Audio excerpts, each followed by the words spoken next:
Hello दोस्तों, स्वागत है आपके अपने YouTube चैनल पर। आइए आज शुरू करते हैं संस्कृत के कुछ मोस्ट इम्पॉर्टेंट क्वेश्चनों के साथ। हाँ, तो वीडियो को जल्दी से जल्दी सब्सक्राइब कर लीजिए, लाइक कर दीजिए और अपने पेपर की तैयारी अच्छे से कीजिए। चूँकि 3 पेपर लगातार है आपका, गणित, विज्ञान और संस्कृत, तो इसकी तैयारी कैसे करें, बहुत ही अच्छे तरीके से आपको मैं इसकी तैयारी करवा दूँगा इन 5 दिनों में। तो आइए शुरू करते हैं। पहला है इसमें महात्मा गांधी का चरित्र चित्रण, जो कि हर साल बोर्ड पेपर में आता है। परिचय इसमें क्या देना है, महात्मा गांधी के विषय में कुछ अपने अनुभव लिख देना है। उसके बाद इस परिचय को ख़त्म करके पहला हेडिंग डालना है सत्यवादी। तो क्या लिखना है देखते हैं। भारतवर्ष की पूर्ण भूमि पर अनेक महापुरुषों ने जन्म लिया, उनमें से एक महात्मा गांधी जी थे। इनका जन्म पोरबंदर में 2 अक्टूबर सन 1869 को हुआ था। पिता तथा माता का नाम करमचंद गांधी और पुतलीबाई था। इनकी चारित्रिक विशेषताएं निम्न इस प्रकार हैं। पहला, सत्यवादी। अब सत्यवादी का मतलब होता है कि सत्य बोलने वाला। तो गांधी जी ने बचपन से ही अपने जीवन में सत्य का पालन किया। हाँ, एक बार गांधी जी ने हरिश्चंद्र नाटक देखा। उस नाटक का उनके जीवन पर ऐसा प्रभाव पड़ा, तभी से गांधी जी ने यह प्रतिज्ञा खाई कि मैं आज के बाद सत्य ही बोलूँगा। हाँ, तो सत्य ही बोलूँगा, इससे उनके सत्यवादी होने का पता चलता है। दूसरा, दृढ़ प्रतिज्ञावादी। जब उन्होंने प्रतिज्ञा ली तो वहाँ से हेडिंग निकल के आ गया दृढ़ प्रतिज्ञावादी। हरिश्चंद्र नाटक के बाद उन्होंने झूठ न बोलने का प्रतिज्ञा खाई, तभी से ये कोई भी कार्य शुरू करने से पहले दृढ़ प्रतिज्ञा लेते थे।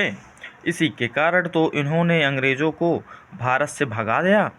उसी के संदर्भ में कथन प्रसिद्ध है कि अंग्रेज़ों भारत छोड़ो, या नारा दिया था गांधी जी ने। तो ये भी आपका 1 नंबर का पूछ लेता है, अंग्रेज़ों भारत छोड़ो का नारा किसने दिया था संस्कृत में। हाँ, बहुविकल्पी। अगला है कष्ट सहने वाले। ये कष्ट को सहन करने वाले व्यक्ति थे।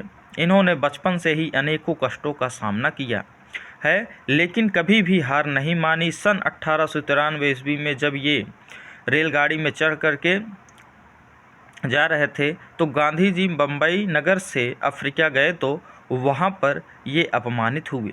भारतीयों को कुली और इन्हें उसका कुलियों का वकील कहा जाता था। हाँ, अर्थात वहाँ पर भारतीय शिक्षितों को यूरोपीय शिक्षितों के साथ बात करने की अनुमति नहीं थी।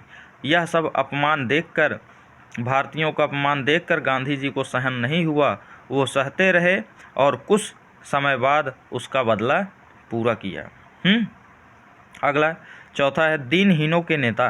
गांधी जी ने दीनहीनों के नेता थे। गांधी जी दीनहीनों के नेता थे। वे उन्हीं के चिंतक थे, अर्थात शुभ चिंतक थे। उनकी हितों की रक्षा के लिए उन्होंने बहुत संघर्ष किया। इसी कारण उन्हें अंग्रेज़ों से कई बार अपमानित होना पड़ा, किंतु लेकिन उनका क्या कभी भी हार नहीं माने, अर्थात वे दीनहीनों को कभी भी छोड़े नहीं, उनके लिए हमेशा लड़ते रहे पूरे जीवन भर। 5वां हेडिंग, स्वदेशी वस्तु को अपनाना। गांधी जी का मानना था कि हमें विदेशी वस्तुओं का बहिष्कार कर देना चाहिए और स्वदेशी वस्तुओं का अपनाने से अपने देश का फ़ायदा हो, इसलिए स्वदेशी वस्तुओं को अपनाएं और विदेशी वस्तुओं का बहिष्कार कर दें।